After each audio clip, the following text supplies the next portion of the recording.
Bien-aimés en Jésus-Christ, soyez bénis. Je bénis le Seigneur pour ce temps qu'il m'accorde de pouvoir partager un témoignage avec vous qui sera édifiant pour le corps du Christ. Excusez d'abord pour les moyens de bord avec lesquels je fais cette vidéo, car ce n'est que ce que j'ai sous la main, mais que cela ne tienne. Mais ce qui est important, c'est le message. Mais avant de rentrer dans ce message, qui sera aussi en guise de témoignage, nous voulons d'abord élever vers notre Père Dieu un mot de prière. Éternel notre Père Dieu, que toute la louange et l'adoration sont à toi. Tu es le Dieu béni, toi qui révèles ce qui est caché dans les ténèbres, parce que tu es lumière et tu veux que ton peuple puisse cheminer dans la lumière. Et ta parole pour nous est la lumière.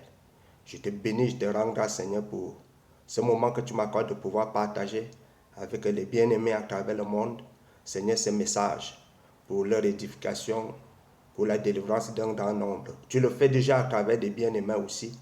Que ton nom soit béni, parce que tu prépares ton Église à l'enlèvement. Que toute la louange et l'adoration soient à toi. Saint-Esprit de Dieu, que toi tu puisses vraiment mettre des mots dans ma bouche, afin que ce message, ce témoignage soit accessible à tous les cœurs. Au nom de Jésus, nous avons ainsi prié. Amen. Bien-aimés, c'est un témoignage. Derrière ce témoignage, j'ignorais qu'il y avait un enseignement. C'est après que je l'ai réalisé. Donc, la nuit du 26 au 27 du mois passé, mois de juin 2021, dans cette nuit-là, j'étais couché et puis j'ai eu une attaque d'une entité démoniaque très forte et violente pendant que je dormais. Et lors de cette attaque vraiment violente, c'était vraiment très violent, que j'ai compris une chose que le Seigneur m'a montré.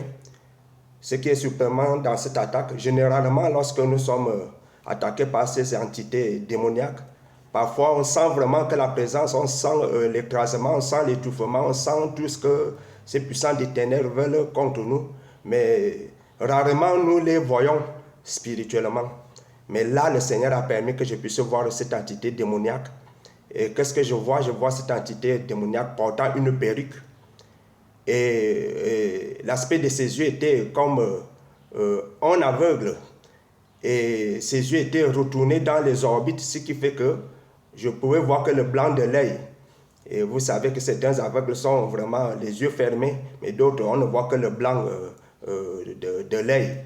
Et c'était comme ça que ces démons se présentaient. J'ai prié le nom de Jésus, ça n'a pas marché le nom de Jésus. J'ai invoqué le feu du Saint-Esprit, ça n'a pas non plus marché. Et là, j'attendais la suite, ce qui devait arriver. Et je me débattais tellement que je criais jusqu'à ce que, comme j'étais avec mon fils dans la maison, il était dans sa chambre, que je crois que c'est le Seigneur qui l'a réveillé pour qu'il vienne me réveiller. Et c'est ainsi que je me suis défait de cette étreinte démoniaque. Et j'ai prié, et puis je me suis rendormi, et la chose est passée. J'ai dormi tranquillement jusqu'au matin, il n'y a plus eu d'attaque. Et le lendemain, le soir venu, je voulais aller surfer un peu sur Internet, que l'Esprit de Dieu m'a conduit à la parole de Dieu. Et c'est ainsi que, à peine que j'ai ouvert la Bible, que le Seigneur a commencé à me ramener sur ce que j'avais vécu la nuit précédente. C'est ainsi que le Seigneur a commencé à dérouler un message. Alors que jusque-là, je ne pouvais pas imaginer que cette attaque démoniaque était un message que le Seigneur voulait me donner. C'est ainsi donc que le Seigneur me ramène encore sur l'aspect de cette entité démoniaque pour me demander qu'est-ce que j'ai vu, qu'est-ce que j'ai pu observer. J'ai donné les 2 ou 3 choses que j'ai pu observer lors de cette attaque. La première des choses, c'était que cet esprit, cette entité démoniaque portait une perruque. La seconde chose, c'était que ses yeux étaient retournés à l'intérieur. Il se présentait comme sous forme d'un aveugle. Et la troisième des choses, c'était que j'ai invoqué le nom de Jésus. Ça n'a pas ça n'a pas tiré d'affaire. J'ai invoqué le feu du Saint-Esprit, ça n'a non plus me tiré d'affaire. Et c'est à travers ces éléments-là que le Seigneur m'a donné tout un enseignement.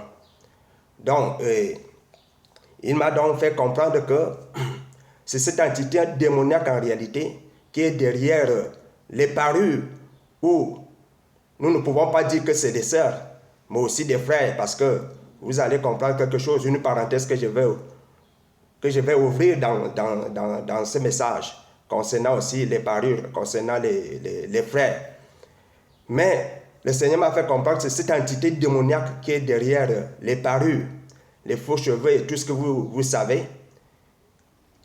Et cette entité démoniaque exerce un pouvoir d'aveuglement que si nul n'est vraiment sa grâce dans la vie des frères ou des sœurs, nous ne pouvons jamais nous défaire de cette puissance d'aveuglement.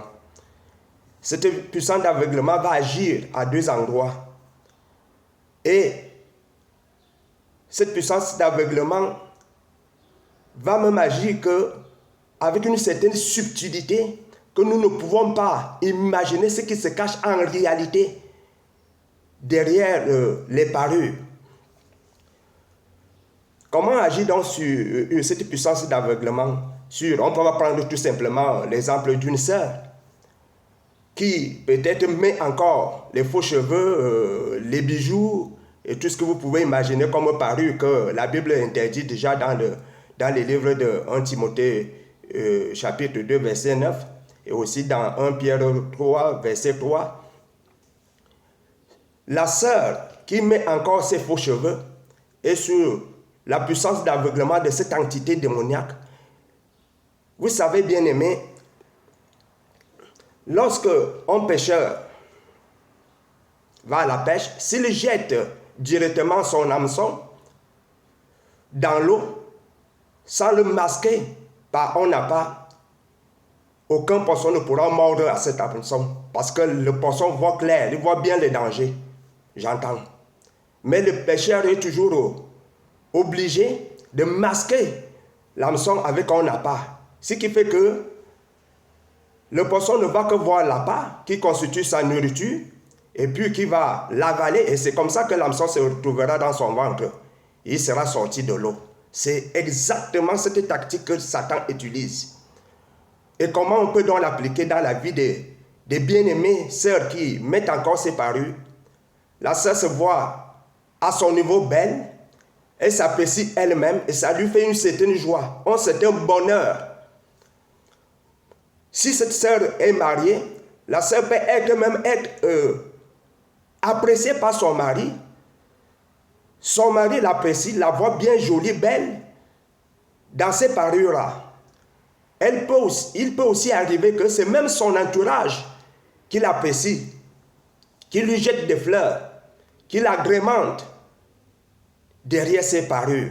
Ce qui fait que c'est une certaine fierté, un certain bonheur, humainement parlant, que la sœur ressent quand elle est derrière ses parures, quand elle porte ses parures.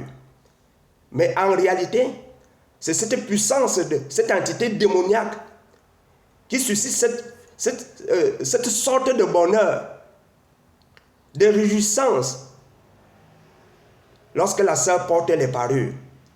Mais en réalité aussi, la sœur ne peut pas s'imaginer qu'elle est dans les craintes. Elle est sous l'emprise du contrôle de cette puissance démoniaque. La sœur est aveuglée par le vain bonheur, l'illusion du bonheur que ces parures lui sont en train de lui conférer. Pendant que cet instant, cet esprit démoniaque a de l'emprise dans sa vie. Ce qui fait qu'il peut arriver que dans certains domaines de la vie de cette sœur, dans lesquels elle voudrait voir la main puissante de Dieu intervenir. La sœur va jeûner, la sœur va prier, mais elle ne trouve jamais de délivrance. Pourquoi? Parce qu'elle a des choses qui appartiennent à cette puissance démoniaque. Rappelez-vous, sachons une chose, Dieu est un Dieu juste. Lorsque nous avons quelque chose qui appartient à Satan, Satan a le plein pouvoir d'agir dans notre vie. C'est pourquoi le Seigneur Jésus dit quoi? Le prince de ce monde vient Mais il n'a rien à moi. Donc, Satan ne pouvait rien contre le Seigneur Jésus. Pourquoi? Parce que le Seigneur Jésus n'avait pas de péché en lui.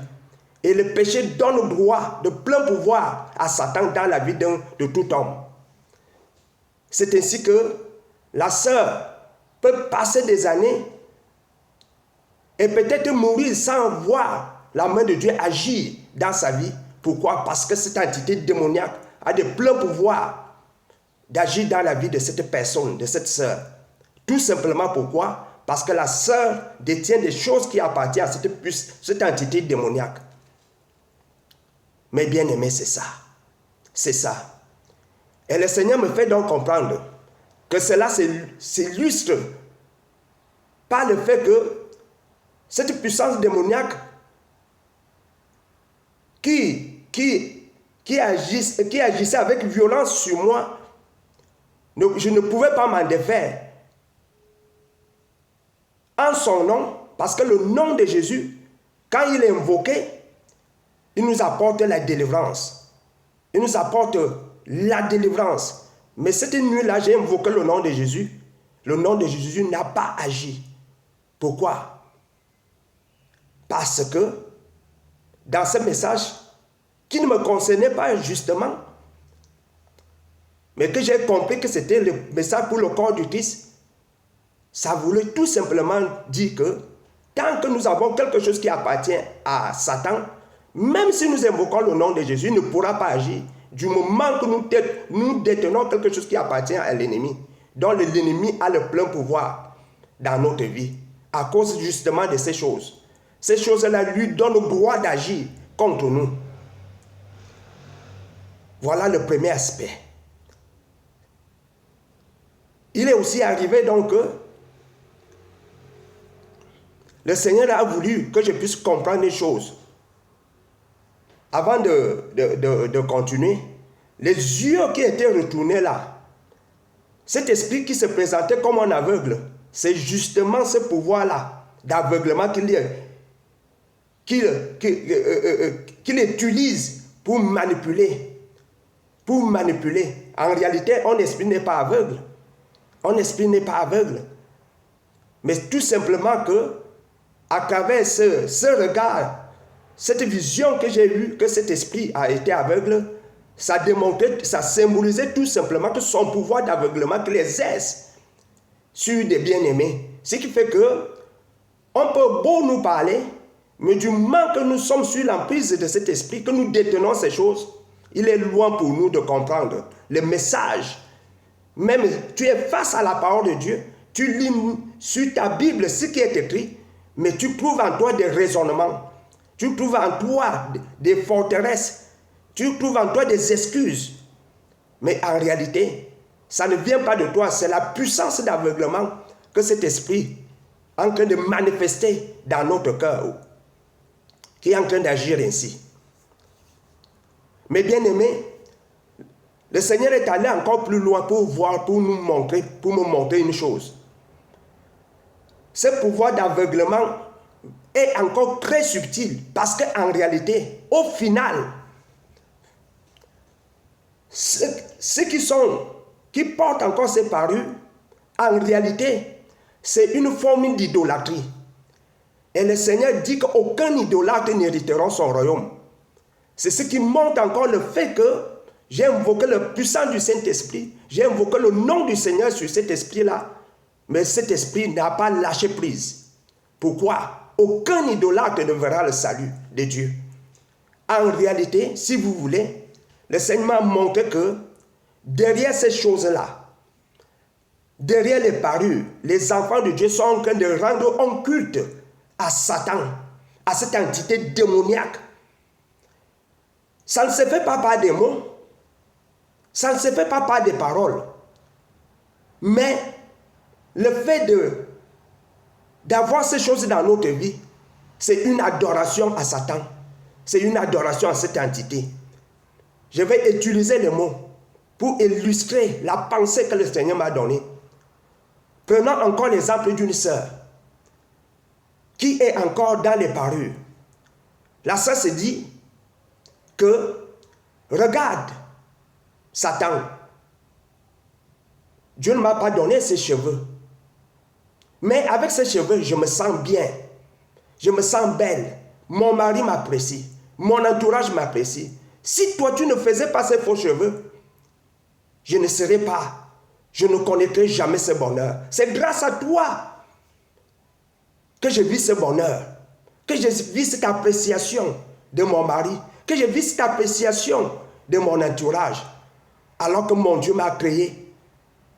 Non avec ses cheveux, mais avec les cheveux naturels que Dieu m'a créés. Je ne suis pas autant apprécié comme je le suis avec ces faux cheveux que tu as créés et que je porte sur ma tête. Regarde, Dieu ne m'a pas créé avec ces faux ongles. Mais regarde, depuis que j'ai ces faux ongles, je suis apprécié. Dieu ne m'a pas créé avec ces bijoux. Mais regarde, cette fierté que j'ai avec ces bijoux, ça vient de toi. Oh, je n'adore pas Satan, comprenez-moi bien. Je suis en train d'illustrer la pensée que le Seigneur m'a donnée. Oh, je t'adore. Sans toi, c'est une façon de dire à cet esprit, sans toi, je ne serais pas aussi belle. Je ne serais pas aussi belle.